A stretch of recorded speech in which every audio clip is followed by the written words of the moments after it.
बिस्मिल्लाहिर्रहमानिर्रहीम। अस्सलाम वालेकुम नाज़रीन। इस्लामाबाद हाई कोर्ट में आज मरियम नवाज़ और कैप्टन रिटायर्ड सफदर की अपीलों पर समाअत थी। जस्टिस आमिर फ़ारूक और जस्टिस मोहसिन अख्तर कियानी ने यह समाअत की है। इस केस में आज क्या हुआ और ये केस जो है एक नया मोड़ लिया है और इसमें आइंदा आने वाले दिन जो है वो बहुत अहमियत इख्तियार कर रहे हैं। एक इस पे हम बात करेंगे कि दौरान समाअत क्या हुआ, इसके अलावा हम बात करेंगे कि इस केस का पस मंज़र क्या है, कितनी समाअतें हो चुकी हैं और कब जो है वो केस फिक्स हुआ और कब जो है एडजर्नमेंट ली गई।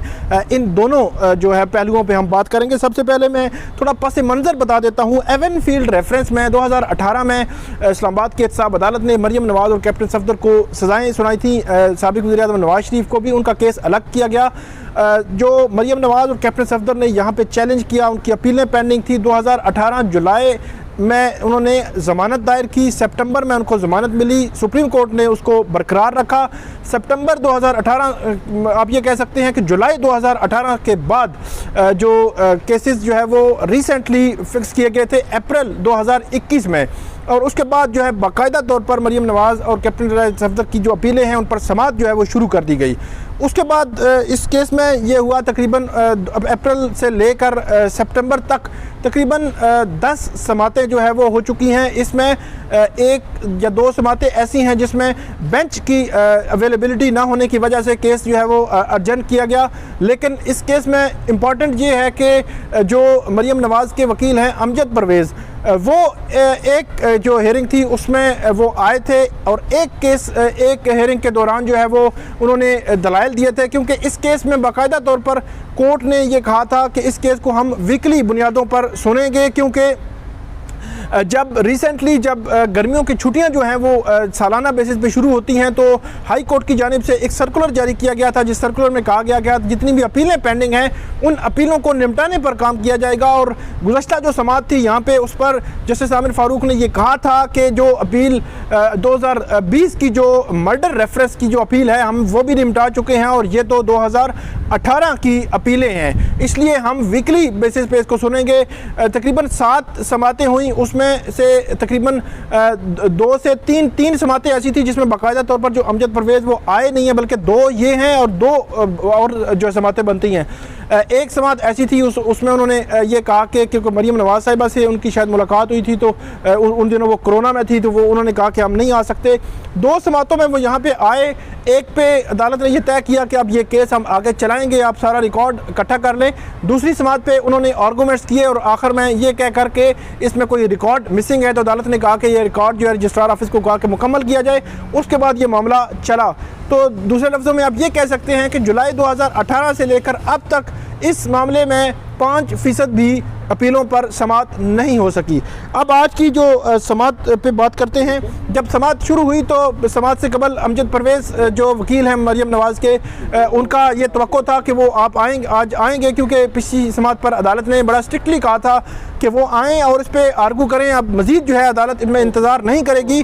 वो आज कमरा अदालत में नहीं थे तो ऐसी तवक्को तो नहीं थी कि क्या सूरत हाल बनेगी। बहरहाल जैसे ही केस शुरू हुआ तो मरियम नवाज़ साहिबा ख़ुद जो है वो रोस्टरम पे आ गई, कैप्टन सफदर भी उनके साथ थे, दीगर वकला भी जो है वो उनके साथ थे। उन्होंने एक कागज़ जो है वो हाथ में पकड़ा हुआ था। इससे कबल मैं आपको बता दूं कि मरियम नवाज़ साहिबा जब पिछली समाअत हुई थी पिछले हफ्ते तो तकरीबन पौने 1 बजे समाअत शुरू हुई थी तो वो कमरा अदालत में मौजूद नहीं थे। अदालत ने बरहमी का इज़हार किया था, कैप्टन सफदर भी मौजूद नहीं थे।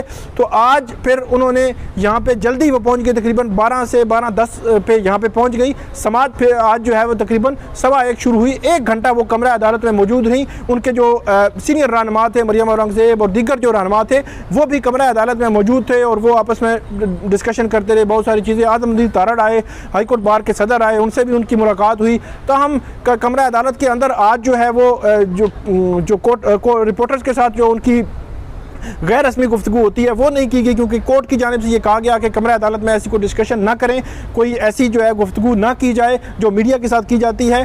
तो आज वो गुफ्तगू नहीं हुई। तो हम अब आगे चलते हैं कि मरियम नवाज साहिबा जब रोस्टम पे आ गई तो उन्होंने अदालत के सामने ये बोलना शुरू किया कि उन्होंने कहा कि दो एस्पेक्ट, दो चीज़ें जो है वो अदालत के सामने रखना चाहती हैं।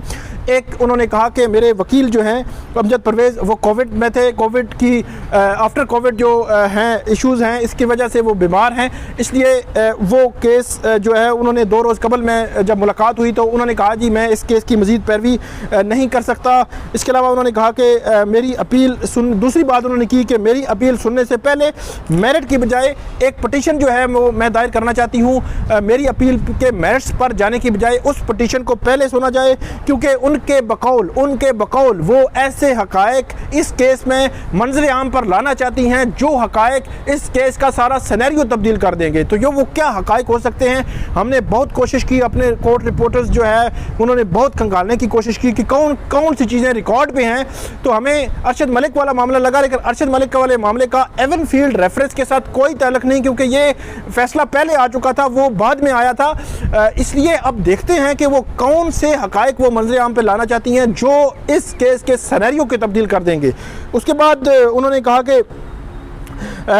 जी पटिशन दायर करना चाहती हूँ। तो जस्टिस आमिर फारूक जो हैं उन्होंने कहा कि जी बिल्कुल आपका ये राइट है, आप पटिशन दायर करें, हम उस पर कमेंट नहीं करेंगे।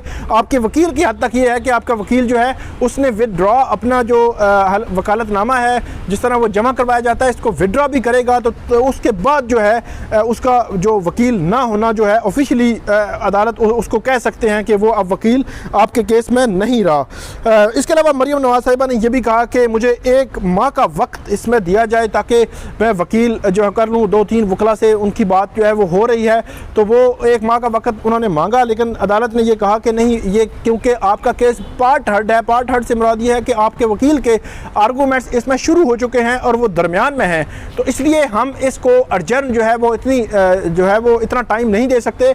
उसके बाद उन्होंने कहा जी इतना टाइम तो मुझे दें। अदालत ने कहा कि टाइम जो है हम आपको नेक्स्ट वीक के लिए, बल्कि फिर 23 सितंबर की अदालत ने डेट डाली और 23 सितंबर को तक हम जो है इस केस को अर्जन करते हैं। और उसके बाद अदालत ने कहा कि एक दफ़ा आपके वकील आ जाएं, वकालतनामा आ जाए, और उसके बाद देखेंगे कि इस केस को हमने कैसे जो है वो आगे लेकर चलना है।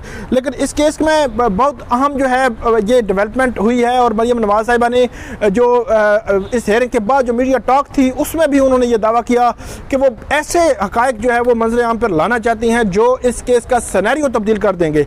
अगर कोई ऐसे हक़ाइक़ वाकई ही रिकॉर्ड में हैं तो इस केस का नहीं, मैं समझता हूँ कि वो सियासत का, वो पॉलिटिकल एक्टिविटीज़ का जो सिनेरियो है वो भी तब्दील कर सकते हैं।